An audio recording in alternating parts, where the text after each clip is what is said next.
A high-profile kidnapping case was the subject of a Netflix documentary back in 2024. Now, 48 Hours has an update on what happened in the years after that series and how that couple became their own heroes by helping to reveal other attacks and get justice for those victims. Tracy Smith is here with 48 Hours latest. In March 2015, an intruder broke into Aaron Quinn's house in Vallejo, California, while he and his girlfriend, Denise Huskins, were asleep. Blacked out swim goggles were placed over her eyes.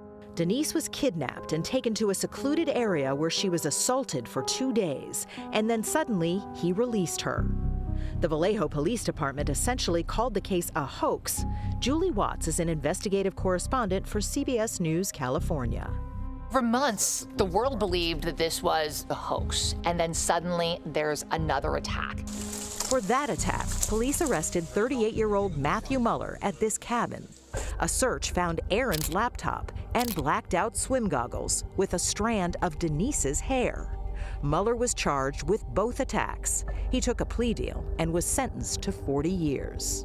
There was still so many questions that were left unanswered. A big piece of that was, what else was he involved in? Though he wasn't part of the original investigation, Chief Nick Borges from Seaside, California, apologized to Denise and Aaron on behalf of law enforcement. I wanted to give Denise and Aaron answers, so I started writing letters to Matthew Muller. I did not expect him to start confessing. Joining us now from Los Angeles is 48 Hours correspondent Tracy Smith. Tracy, thank you so much. I did have a question. You know, there were some additional crimes Mueller did. How did authorities get him to confess to those crimes?